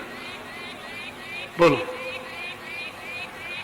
तुम दयाल विजय सीखीना, काल जाल तज सारई। कहते हैं कि आपने ऐसी दया और कृपा की है कि आप तीनों पर अनाथों पर दया कर दी कि काल के जाल से निकाल करके पार कर दिया। अब दोबारा लौट के नहीं आना, क्योंकि अब तो पार हो गए ना, समुद्र पार चढ़, कहते हैं चढ़ करके उस पार उतर गए, अब लौट के नहीं आएंगे, रहेंगे जब तक ये समय है तब तक, जितनी उम्र है तब तक तो रहेंगे, लेकिन पार उतर गए, यही रहते हुए पार, जिंदा ही पार उतर गए, मरने के बाद नहीं। और हम लोग कहते हैं मर जाएंगे तब पार उतरेंगे, तो आपने देखा है? अरे मरने के बाद कोई चिट्ठी पत्री आई कि मैं वहां पहुंच गया हूं स्वर्ग में और बैकुंठ में पहुंच गया हूं या आ गया हूं और तुम लोग ठीक अच्छी तरह रहना, मैं ठीक से हूं या मतलब यह है कि दुख से हूं? और कोई चिट्ठी पत्री नहीं, कहा क्या खाली गया। और बस आप भी कहते हो कि बस मरने के बाद हम भी चले जाएंगे, न आपने का पता ना उसका पता। अब वो कह रहे हैं कि भाई मुझको जिंदगी में आपने पार उतार दिया। बोलो। तो मनाई कृपा करत यही भाता, तो कर मन भो माही समा। वो स्वामी जी से कह रहे हैं कि स्वामी अगर आपने कृपा न की होती तो फिर बस इन्हीं कर्मों से जो कर्म कर रहे थे वो में 4 खानों में 84 लच्चियों ने नरकों में चला जाता सीधा, कोई बचा नहीं सकता। अगर आप मिलते नहीं तो आपने दया कृपा कर दी, बचा लिया। अच्छा हुआ कि उन लोगों से बला छूट गई, चलो कोई नहीं आया, अच्छा हुआ वही छोड़ के चले गए, नहीं बाद में हमको कुछ सोचना पड़ता और आपसे अर्जी करनी पड़ती कि वो हमारे पास लगे हुए तो इनका भी कुछ कीजिए। अच्छा हुआ छोड़ के चले गए, ये कह दिया इन्होंने कि अच्छा हुआ छोड़ के चले गए अपने आप, अपनी इच्छा से, और झंझट छूट गया। नहीं तो वो आते तो मैं उनके लिए प्रार्थना करता आपसे कि इन पर भी दया कर दीजिए, क्योंकि मैं तो जानता नहीं था ये मेरे साथ में बंधे हुए थे, तो इनका भी कुछ कल्याण कीजिए। अच्छा हुआ चलेगा। यह बंधन विधि भाव छुटावा, जाका जीवता। और प्रियलाल कहते हैं कि स्वामी आपने वो कृपा की है कि यहाँ का जीव बना था, खुद नहीं सकता था, इन्हीं कर्मों में बंद करके वो 84 4 खानों में जा रहा था, आपने उसको छुड़ा करके और जहाँ का जीव उसी जगह पहुंचा दिया आपने। जहाँ से तुरंत आई थी वही पहुंचा दिया, जहाँ से जीवात्मा आई थी उसी जगह पहुंचा दिया, वही काम हुआ। तो असली चीज ये है कि लोग जानते थे किसी मत के टेकी हो जाते, रास्ता तो मिलेगा महापुरुषों से, और किसी मत के टेकी हो जाओगे, कोई भी मत होगा तो आपको रास्ता नहीं मिलता। क्यों कि जो बताने वाले वो सब अंधे, किताब में कुछ समझ नहीं सकते हो, तो फिर ये बताएगा कौन? देखने वाला तो बताएगा। तो किताबें तो कुछ देखती नहीं, किताबें तो महापुरुषों ने जो देखा उसका इशारा लिखा होगा, और इशारा हमारी समझ में आएगा नहीं। तो महापुरुष मिलना चाहिए, उसी के लिए सबने कहा कि महापुरुषों की खोज करो, महापुरुषों की खोज करो, वो मिल जाएंगे जो प्राप्त करने वाले, तभी आपको रास्ता बताएंगे। नहीं मिलेंगे तो रास्ता आपको नहीं मिलेगा और पार नहीं जा सकते हो। तो कहते हैं अच्छा हुआ कर्मों के बंधन से छूट जाते, आपने ऐसी कृपा और दया कर दी कि पार उतार दिया, और जहाँ का जीव था, जहाँ की सूरत थी, वही घर में उसी भंडार में आपने पहुंचा दी। बोलो। यह जग भूल अंध जीव खाना, मन अपने का ज्ञान बस कहते हैं कि जीव जो है एक तो अंधा अज्ञान है और खानों में चला जा रहा, इसको कौन रोके बेचारा, और अपने मन में समझता है हम जो कुछ भी करते हैं वो ठीक करें, तो अंधा भूला हुआ क्या करें बेचारा, और इसको बताए। धीरे धीरे धीरे धीरे किस तरह से महापुरुष अपने पास बैठा करके फिर धीरे धीरे धीरे धीरे धीरे धीरे उसको पिला देते हैं और रास्ते में लगा देते हैं और पार करते हैं अपने मौजूदगी में। ये नहीं कि फिर का फेर रखे, तो उन्होंने पहुंचा दिया। जहां से सतलोक से तुरंत आई थी तो वहां सतलोक में पहुंचा दी, पार गई, निकल गई पार। बोलो। दीन होई संतन की लारा, तब पावे सतमत का अब वो प्रियलाल कहते हैं कि स्वामी जो भी कोई दीन हो जाएगा, छोटा हो जाएगा, अनजान बन जाएगा, वही मतलब यह है दीन अनजान, वही उस सतमत का संतोष है रास्ता। सतमत का कहते हैं दीन होगा और संतों के साथ रहेगा तो वो सतमत का रास्ता मिल जाएगा, तभी कृपा हो जाएगी। जब तक उसको सतमत का रास्ता नहीं मिलता, सत्य द्वार नहीं मिलता और वो रास्ता चलने का नहीं मिलता, तब तक कुछ नहीं हो सकता। उस दीन को मिलेगा, जो दीन होगा छोटा हो जाएगा वो पाएगा। संसार शुभ है, इसको ये छोड़ दो, मन से छोड़ो और बस दीन हो जाओ कि हम कुछ नहीं जानते, हमारे ऊपर कृपा दया हो जाए, बस दया और कृपा मांगो तो उनकी दया कृपा हो जाएगी, तो पा जाएगा। और नहीं मोटा रहा तो उसे कुछ मिलने वाला नहीं, मोटे का मोटे ही रह जाए। बोलो। वेद वेद में नाही स्वामी, समझे परी ये अखत का। अब वो प्रियलाल कहते हैं कि ये भेद, ये रास्ता, ये पहुंच, ये दर्शन वेदों में नहीं है, क्योंकि उन्होंने वेद भी पढ़े थे, उस समय पर तो वेद पढ़े जाते थे। आज के 400 साल पहले वेद पढ़े जाते थे, अच्छी तरह लोग समझते थे और विद्वान उसको समझाते थे। कहते हैं ये वेद वेद में नहीं है, ये और ये वेद से न्यारा, ये तो अखत कहानी है जो कोई वर्णन नहीं कर सकता। बात तो सही है, वेद तो नीचे से बने, जो इन्होंने पाया देखा वो तो बहुत मुझे जाओ, वहां वेद कहाँ, वेद तो नीचे से, वेद तो सूक्ष्म लोक से बने, वहां से बाड़ी आई जहां बैठे हुए वहीं से बाड़ी उच्चारण किया, तो ये सूक्ष्म पर्दे में बैठे हुए। अब ये तो पर्दा वहां कोई नहीं है, ये तो समुद्र के पार जब गई तो वहां कोई पर्दा नहीं, वो तो सूरज शब्द में लय हो गई, शब्द रूप हो गई, वहां ये सब चीजें नहीं। तो कहते हैं कि ये गति और ये वेद और ये पहुंच कहते हैं कि अकथ है, कथने में नहीं आ सकती, और वेदों में है नहीं, क्योंकि हमने तो इसको देखा, जो आंख से देख रहे हैं वो देखा। वो तो कह रहे हैं कि भाई वेद तो यहां से उच्चारण हुआ, आगे तो है नहीं, और हमने आगे देखा। तो कहते हैं अगत कहानी है, ये वेद में नहीं है, तो कृपा ही से मिलेगी दूसरा को, और संतों से मिलेगी। जो संत वहां पहुंचे हुए अपने घर में, वो अगर मिल जाए तो मिल जाएगी, नहीं तो नहीं मिलेगी। बोलो। ये नहीं बूझे दृष्टि में आवे, पूरा साथे गोल मिले लखा। अब प्रियलाल कहते हैं कि ऐसे ये दृष्टि में नहीं देखा जा सकता, जब तक उसको पूरा सदगुरु नहीं मिलेगा तब तक ये चीज नहीं पा सकता। अब वो ये कह रहे हैं, यानी जो चीज देख रहे हैं, प्राप्त कर रहे हैं, अब वो ये कहते हैं कि हे स्वामी, ये मतलब ये बिना यानी पूरे के भी नहीं मिलेगा, उस दृष्टि में आ ही नहीं सकता। पूरा भेदी मिल जाए, जानकार पूरा, आने जाने वाला पूरा, वो मिलेगा तो काम हो जाएगा। तो असली बात ये है, ये तो कुछ नहीं थे, ये तो अभी ऐसा ये रोए चिल्लाए कि आप उनके रोने चिल्लाने को देखिए कैसे कैसे रोए। इस वस्तु को प्राप्त करने के लिए कैसा उधर हुआ। यानी स्त्रियां भी पति के मरने पर ऐसा नहीं रोती है, इनके पास तो धनधाम सब कुछ था, लेकिन धनधाम किस तरह से इन्होंने लुटा दिया, फेंक दिया, तो ये वस्तु को पा गए। ये तो संपन्न थे, किसी चीज की कमी थोड़ी थी। कहते हैं कि ऐसे नहीं कृपा से मिलता, पूरे सदगुरु से मिलेगा, अधूरा कांधा उससे नहीं मिल सकता। बोलो। बिन सत्य गुरु जीव भर में खाना, मुए पाए पारे ग्रंथ पुराण। कहते हैं कि बिना सतपुर के जीव कहते हैं खानों में चला जाता है, कोई इसकी संभाल नहीं कर सकता, और पढ़ पढ़ के कहते जन्म बर्बाद कर दिया, चले कुछ नहीं पाया।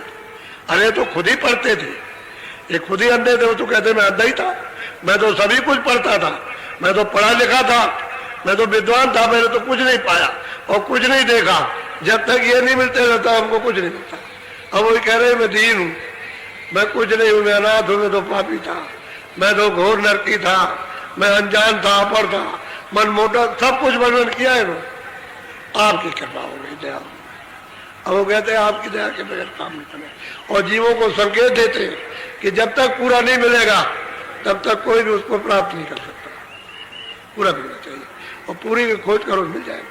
क्योंकि सृष्टि में तो घूमते रहते हैं, सब देखते रहते हैं, सब कुछ कहीं ना कहीं यानी हिल्ला रोजी बहुत बहाने कहीं ना कहीं वसीला लगा देंगे, बुलाने गए खुद मिल लेंगे जाकर के। आप खोज तो करो उनकी, खुद मिल लेंगे, रास्ते में मिल जाए। कितने लोगों को तो रास्ते मिल गए, चले जा रहे और जानवर चरा रहा, आके बैठ गया, कहले तेरे घर में कुछ है, कुछ भूख लगी है, कहले मैं अभी जाता हूँ, आप बैठिए मैं अभी ले आता हूँ। घर में वहां से कहता है बाबा जी आए, वो भूखे कुछ दे दे। अरे यहाँ कहाँ से आया, वो बाबा जी मुसंडे होंगे। अरे उठ लगे तू क्या, अरे भाई कुछ दे दे जल्दी से, तो और कुछ नहीं पाया, दूध ही ले बना, और आकर के महात्मा जी को पिला दिया दूध। ओ माँ बड़ा बिगड़ी, गाली गलौज किया, दूध ले गया, ये ले गया, कह लगे देख तेरी माँ वो गाली दे रही है और कितना तुझसे बिगड़ रही है, मैं जानता हूँ कि तुझे मार पड़ेगी, लेकिन ले मैं तुझे रास्ता बता दूं, पहले रास्ता बताऊं तुझको दूध पीने का। तो उसको मैं डाल करके उसको अंदर का भेज दे दिया, कहा देख हमारी बात याद रखना, रोज भजन करना, भजन रोज करना। वो ये हांडी ले जाओ, वही छीके के नीचे डलिया होती है, उसके नीचे इसको रख देना चुपचाप, और उससे कहना माई से कि मैंने कहा दूध पिलाया था, दूध कहाँ पिलाया, तू रोज रोज रोज रोज कुछ ना कुछ कहती रहती है कि तुम साधु को खिला देते हो, ये मैंने कहा दूध पिलाया। कह लगे तू सब ले गया, मैंने देखा, कह रहे देख ले जा करके। तो जब वहां देखा तो दूध सब फैला, हांडी पूरी भरी है, पूरी हांडी दूध की पूरी भरी हुई है, और दूध उतना ही फैल गया, नीचे गिर गया। उसको देख रही कि ये क्या हो गया, तो भगी वहां से, सड़क पर आई, तब तक महात्मा जी आगे चले गए। कह रहे वो किधर गए साधु, वो तो बहुत अच्छे साधु थे, पहुंचे हुए थे, अरे किधर गए किधर गए, वो निकल गए आगे, फिर उसको नहीं मिले। ये अपना बैठ के अभ्यास करने लगे, साधु करने लगे, फिर को होने लगा। क्योंकि वो रास्ते में मिल गए और एक दिन क्या एक ही घड़ी में बता करके वो चले गए दूध पी करके। वो साधन करने लगा, उसको फिर अंदर मिलने लगे। फिर उसको बुला लिया उन्होंने कि तू यहाँ चलाना, मुझसे मिल जाना।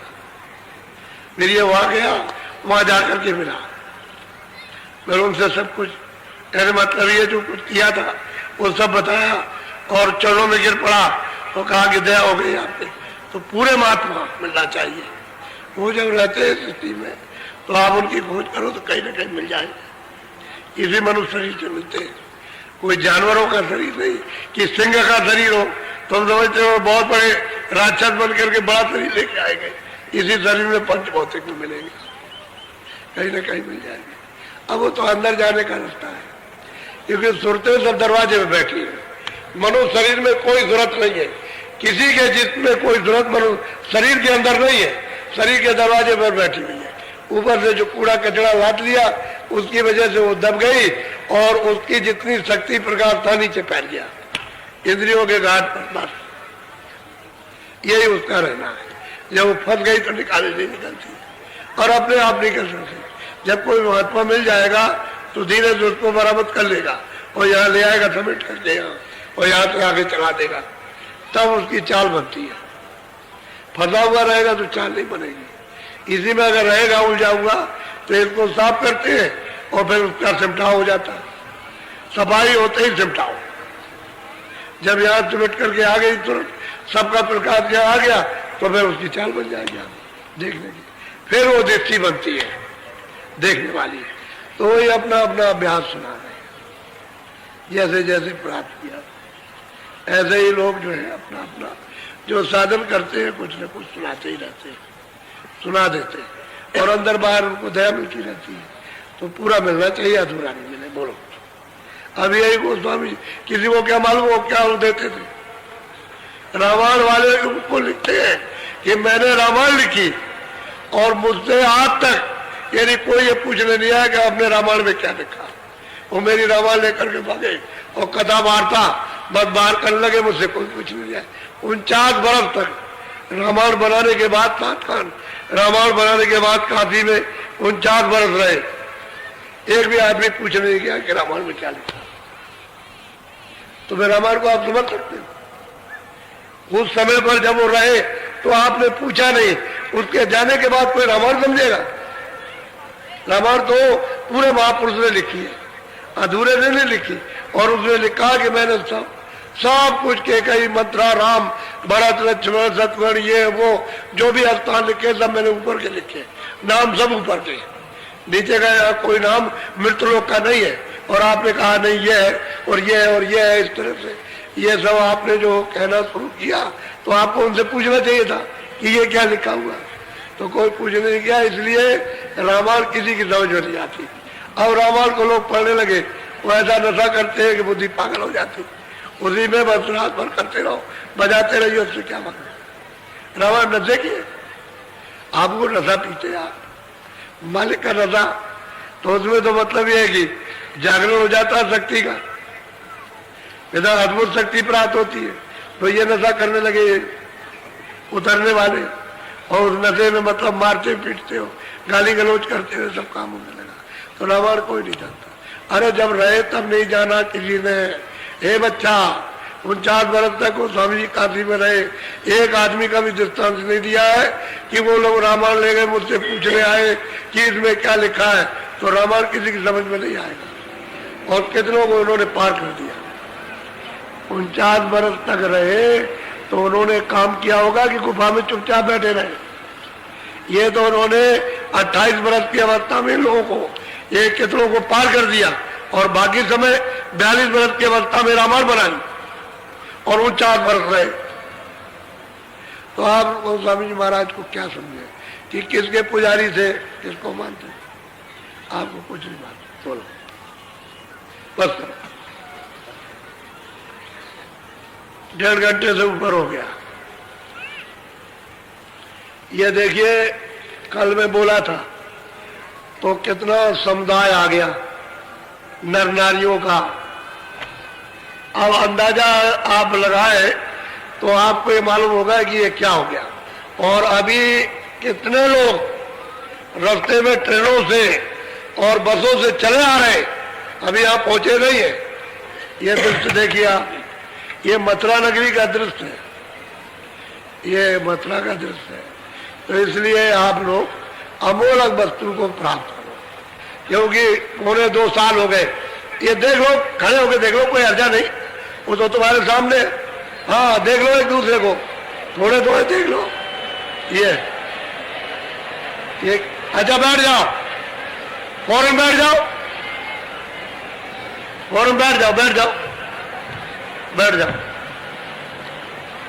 अरे भाई, मैं बैठ के कोई आपसे झूठ बोल दूंगा? तुमको ऐसे ही सोचना चाहिए मैं झूठ बोलूंगा, क्या मुझे झूठ बोलने से मिलेगा? बैठ जाओ, बैठ जाओ, बोलो जय गुरुदेव। अच्छा, बैठ के सुनो। बहुत लोग बीमार बन के आए हो कि चलो बाबा जी से कुछ ले आएंगे। तो असली बात यह है कि हमारे पास तो कोई कमर में नहीं बना हुआ कि आपको खोल के दे देंगे तो ऐसा, लेकिन कोई हिले रोजी कुछ आधार चाहिए। तो हमने एक दवा बना रखी है, साल भर हो गए दवा बनाते रहे हम, यही हम कहीं गए नहीं है इसलिए। तो अगर दवा बनाई तो आप लोग उधार तो दवा लेना नहीं, क्योंकि उधार फलती नहीं है, यानी मुफ्त का फायदा नहीं करती। क्यों नहीं करती है आपको नहीं मालूम है। मुफ्त का माल कभी आपके फायदे, चोरी का माल कहीं से ले आओ कभी फायदा नहीं करेगा। तुम्हारे घर का जो कमाया हुआ खून पसीने का रहेगा, रखा रहेगा पुराना, वो भी लेकर के चला जाएगा। मुफ्त का माल कभी नहीं फलता। तो इसलिए मुफ्त का कोई माल मत आओ, तो ऐसा कीजिए। तो मतलब ये कुछ न कुछ देकर आधार बना लीजिए कि भाई ठीक है हमने लिया है। और गन्ना आपको मिलेगा अपने अपने जिलों में, गन्ना उसको आप, जैसे कल लोग जो आए रात को और गन्ना नहीं पाया, उन्होंने कहेंगे हमारा एक दिन छूट गया। हमने 10 दिन के लिए कहा कि 10 दिन रोज आप नाश्ता छोड़ दीजिए और गन्ने को आज चूसिए, और उसमें से जरा भी उसको छोड़िएगा नहीं, ऐसा कि आप इतना टुकड़ा फेंक दें कि ये मतलब नीचे का ऊपर का है, सबको चूस जाइए, उसके खाली खोई बचे। और अगर आपको मतलब एक से पेट न भरे, वैसे तो एक से पेट भर जाएगा, लेकिन एक से न भरे दूसरा ले लो, पूरा पेट भर के खाओ, धूप में बैठ करके, धूप में बैठ के एक जगह बैठ के खाओ, अच्छी तरह से चूसो, चूस करके और खोई को बटोर करके मिट्टी में दबा दो। ये तो आप काम करना, फेंकना नहीं, नाश्ता मत करो। तो कल का भी आज ही पूरा हो जाएगा। कल का जो आपने नहीं खाया वो आज ही पूरा कर देंगे। आप चिंता मत करो कि मेरा एक दिन छूट जाएगा तो मेरा नुकसान हो जाएगा, नहीं, आज पूरा कर दिया जाएगा। तुम मतलब तो गन्ना ले लेना अपने अपने जिलों में और लेकर के अभी चुसाई करना, खो देखो फिर कि उससे क्या लाभ होता प्रत्यक्ष। और ये जो अपने अध्यात्मवाद है भजन का, वो तो है ही आपका, वो तो मैं आपका हूं ही, उसमें क्या बात। लेकिन तुमने जो कर्म किए वो थोड़ा उसको बंद करो। ये हिंसा करना, गाय काटना, बकरी काटना, मुर्गी काटना, ये काटना, उसकी हत्या करना, उसकी हत्या करना, ये करना। आप शुद्ध आहार करो, अनाज है, सब्जी है, फल है, दूध है और घी है और मक्खन है, और अच्छे कपड़े पहनो और अच्छे मकान में रहो। आपको मना कौन करता? लेकिन आप शुद्ध आहार मत करो, इतना ही आपको बताया। बीड़ी, तंबाकू का सिगरेट पियो, हम इन चीजों के लिए मना नहीं करते, लेकिन और कोई नस्ली चीज मत पियोगे। बुद्धि आपके इतना तो छोटी, ये क्या नहीं कर सकती हो। तुम्हारा घर सुखी हो जाए, तुम्हारे बच्चे सुखी हो जाए, स्त्री सुखी हो जाए, तुम सुखी हो जाओ, शरीर से ठीक हो जाओ उससे। और तुम अगर ये नहीं सोचोगे समझोगे तो तुमने अभी तकलीफ देखी कहाँ? अभी आपने कहाँ देखी तकलीफ? अभी तो शुरू होने का, अब उस रास्ता चल रहा, तकलीफ तो आगे आएगी। इसलिए बाबा जी को प्रार्थना करते हैं कि अनाज सब्जी साग खूब खाओ और शरीर से तुम स्वस्थ रहो। हम तुम्हारे लिए कामना करते हैं कि तुम शरीर से स्वस्थ रहो, क्यों तुम बीमार हो जाओ। तो मतलब आप उसका थोड़ा अनुसार कुछ आप पालन करो, कुछ खान पान को थोड़ा सा सुधारो, खाओ खूब, ये भी खाओ, फल भी खाओ, सब खाओ, लेकिन ये चीजें करनी। हमारी ये विनती है आपके भले के लिए। तो आप जो तकलीफ में हो तो जो कर्म किया तो उसकी ये बीमारियां लग गई तरह तरह। एक बीमारी तुम्हारे अंदर, मैं अगर कहीं सुनता रहूं तो एक ही शाम तक गाथा खत्म नहीं होगी, इतनी तकलीफ है। तो हमने कहा कि चलो भाई इस भजन के साथ साथ चलो इनको भी, क्योंकि खाना आना तो खाएंगे ही, तो चलो ये भी मतलब ये इनको दे दिया जाए तो चलो इससे कुछ इनका फायदा हो जाए। इसलिए क्या करें, जब हम चिल्लाते हैं तो कुछ ना कुछ देना पड़ता है। और तुमको मना करते हैं कि तुम मान जाओ, तुम मान जाओ, तुम मानते नहीं तो हम बताओ क्या करें। मैं डॉक्टर तो कहता है कि तुम मान जाओ, तुम नहीं मानते हो तो क्या करेगा। फिर वो चुप हो जाएगा और कुछ नहीं हो, फिर तुमसे पैसे लेता रहा, दवा देता रहेगा और तुम रोते रहोगे फायदा। तो इसलिए हमको डॉक्टर तो है नहीं, हम तो ये कहते हैं भाई हम ये काम मत करना, ऐसा नहीं, मतलब ठीक नहीं, अच्छा नहीं। तो गन्ना खूब चूसो 10 दिन। अब वो तो जो लोग अभी नए आए उनका भी 8 दिन पूरा कर दिया तो 9 ही दिन रह गए, लेकिन तुमको 10 दिन से माना जाएगा। हमने समझ लेंगे कि वो चूसा नहीं है लेकिन चूस लिया तो उसका फल आपको मिल जाएगा। फल ही तो मिल रहा आपको, तो वो आपको मिल जाएगा। लेकिन 10 दिन खूब अच्छी तरह से एक वक्त नाश्ता मत करो, 2 बजे खाना खाओ बढ़िया। अपना मतलब ये है कि भंडारे में खाओ, भंडारे चल रहे, और अपना बना लो, अच्छा से अच्छा खाओ खूब पेट भर के। शाम को अगर हो सके, तुमको मालूम हो कि हमको भूख लगी है तो चाय या दूध ले लो बस, और कुछ नहीं। बाकी तुम भजन करो, अब ये काम करो, क्योंकि अभी तक तो ये काम तुमने पकड़ा नहीं, तो अब ये तुमको पकड़ाना चाहते हैं जिससे कि तुम भी कुछ रास्ता चल सको, अपनी जीवात्मा का कल्याण कर सको। और नहीं तो ये समय ऐसा ही है, आपको नहीं मालूम, जानते थे। बोलो जय गुरुदेव, जय गुरुदेव, जय गुरुदेव नाम किसका, जय गुरुदेव नाम किसका, जय गुरुदेव नाम किसका।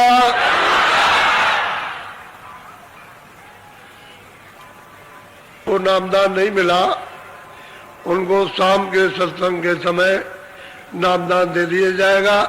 नामदान कहते हैं आत्मधन, जीवात्माओं का सच्चा धन, सच्चा खजाना। वो मतलब यह है कि सतमत, यानी सत्य का मत कहते हैं रास्ता, और सत्य तो सत्य ही, उसके पास पहुंचने के लिए सतमत, सत्य के पास अपने घर में जाने के लिए रास्ता। और शाम को नामदान मिल जाएगा। शाम को आप लोग इधर उधर घूमने मत जाना, शाम के सत्संग में रहना और नामदान अपना पूरा ले लो। और यहीं से अभी दिन है तो यहीं से आज से ही भजन करना शुरू कर दो, जिससे कि आप कुछ अंतर में उन्नति कर सको। कुछ जीवात्मा को जगाकर बोझा हटा करके दिव्य दृष्टि ज्ञान चक्षु तुम्हारा खुले और अंदर में तुम देख सको कि हम किस तरफ से आए और तुम्हारा सुख क्या है, आनंद क्या है। असली चीज यह है कि अपना सुख, अपना आनंद, अपना ज्ञान जो चेतनता का, उसको प्राप्त करो और मंजिल प्राप्त करो जहां से आपको उतारा गया, और उसी प्रभु के पास पहुंचो जिसने सबको भेजा। उसी का मैं कोई इधर उधर तो नहीं बहका रहा हूं, मैं तो ये कहता हूं कि प्रभु के पास चलो, जहां से आपको भेजा गया उधर चलो। आप तो इधर कहीं चले जा रहे हैं, इधर तो अंधेरे में कहीं प्रभु मिलेगा नहीं। और प्रभु तो मतलब यह है कि प्रकाश का महासागर है, उसके तो ये कुछ नहीं है कुछ, तो आप उसके पास चलो। आपको बहुत सीधा, बहुत सरल और मदद की जाएगी आपको। आप क्यों करवाते हो, आप चलना सीखो, चल बड़ो कहो हम चलेंगे, अब चलेंगे तो उसमें मदद मिल जाएगी। आप कहो नहीं चलेंगे तो बस कोई मदद नहीं मिलती है, तो मदद लेना चाहिए। अरे भाई किसी ने कहा बोझा ले जाए, चल ले गठरी उठा, ले उसको उठवा दिया गठरी और सिर पर रखा दिया, अच्छा चल मैं पीछे पीछे चल रहा हूँ, चल गठरी ले वहां फेंक देना चल के, तो याद से उठाई वहां फेंकवा दी। मदद की, उठाने मदद, पीछे पीछे हिम्मत दे रहा कि चले चलो चले चलो, आप थकोगे नहीं कर रहा हूं मैं, जब समय आया वो फेंक देते। तो असल में महात्मा ये कहते हैं चलो हम तुम्हारी मदद करेंगे, तो आपको चलो। अरे प्रभु के पास तो नहीं चल रहे, जीवात्मा को ले जाएंगे, और तो कहीं गड्ढे में कराने की बात नहीं करते कि भाई कहीं फंसा रहे हो, कहीं उलझा रहे हो और यही से चलाना चाहते हैं। ये मनुष्य मंदिर है, यहाँ दरवाजे पर ये जीवात्मा बैठी है, यहाँ उसको पता नहीं कि दरवाजा किधर है, तो उसको बता जाए कि इधर दरवाजा और ऐसे चल, तो चल देना चाहिए, सीधा काम है, सरल। लेकिन आपको शुरू में मुश्किल मालूम होता है, लेकिन जब चलना शुरू कर देते हैं तो सरल हो जाता है, ये बहुत सरल है।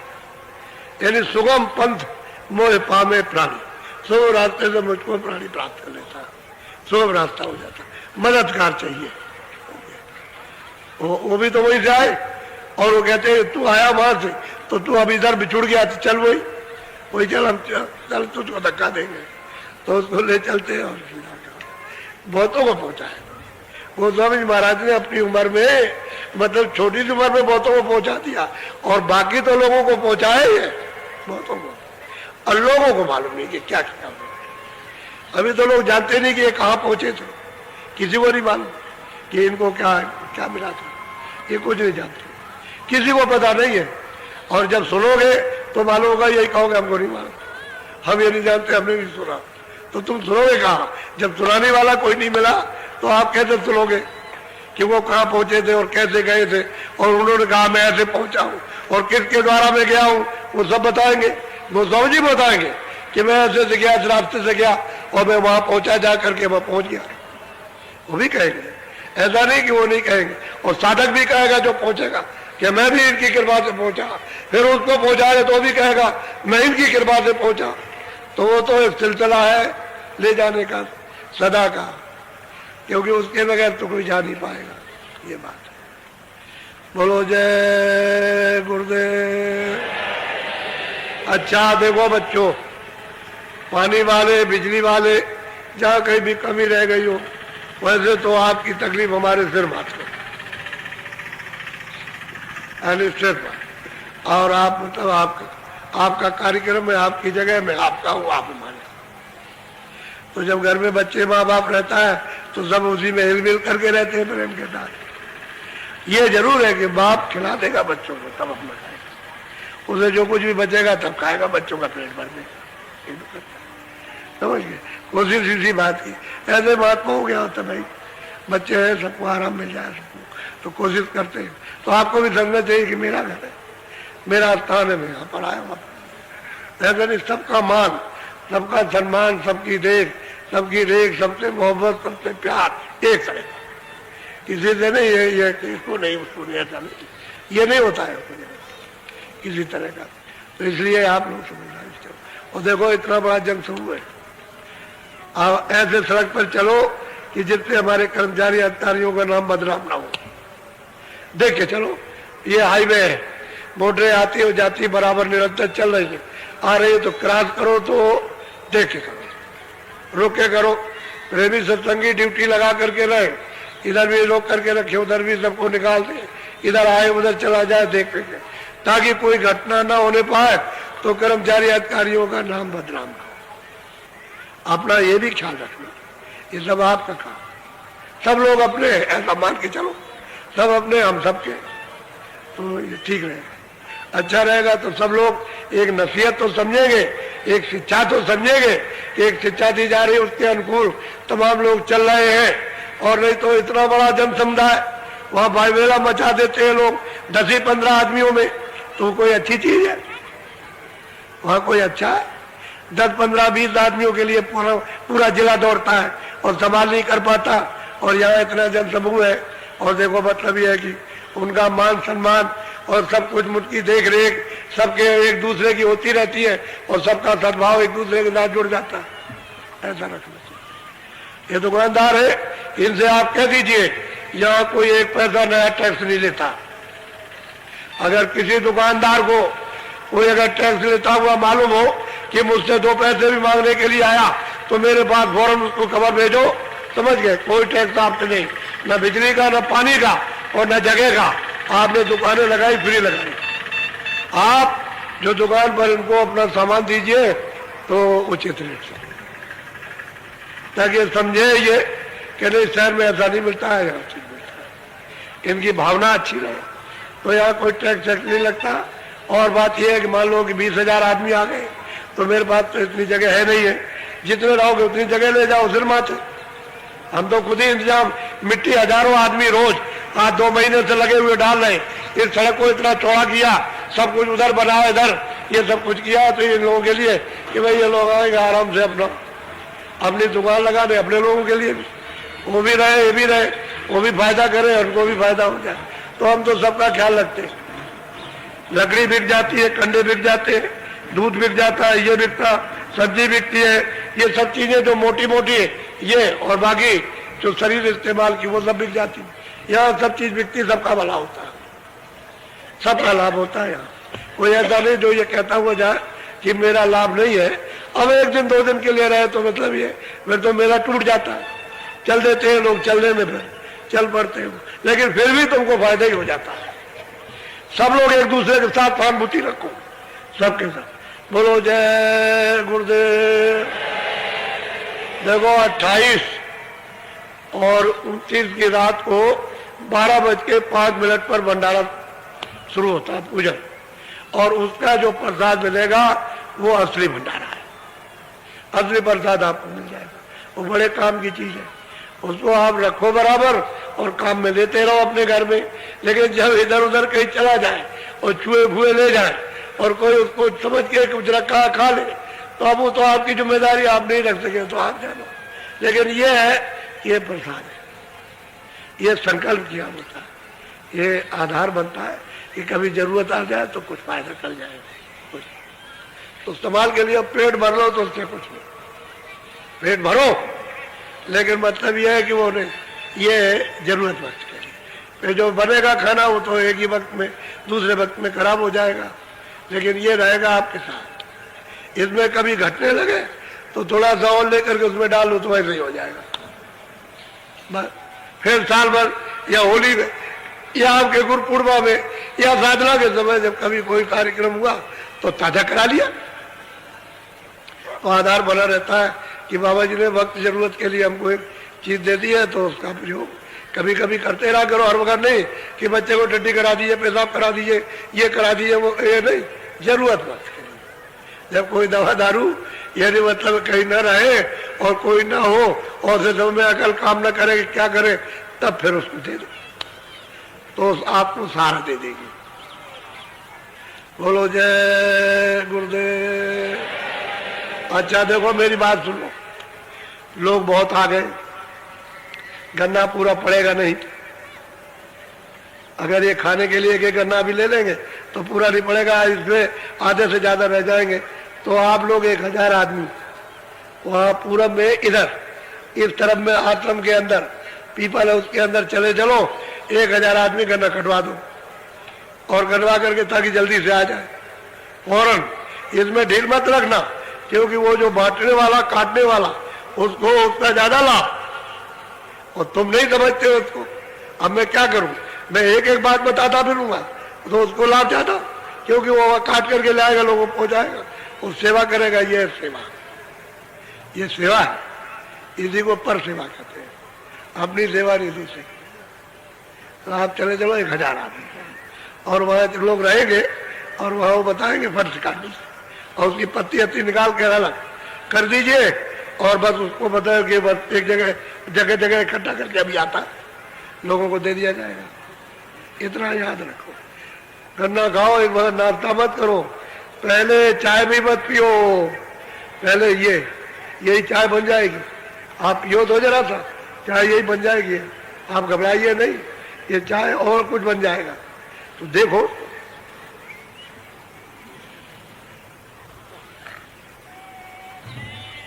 पुराने नहीं, नए आए सड़क के किनारे किनारे बैठ जाओ, जो लोग नए आए उनसे मिल लेंगे, सड़क के किनारे किनारे लोग बैठ जाएंगे लेन लगाकर।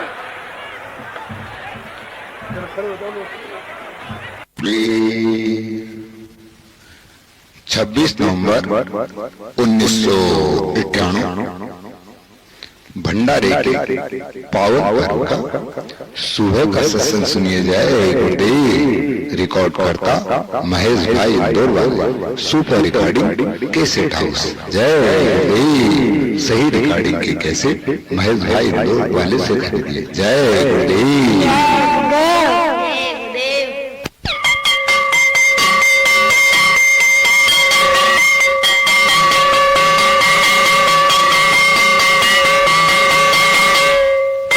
तेजी से आओ, चलो जल्दी से तेजी से आओ।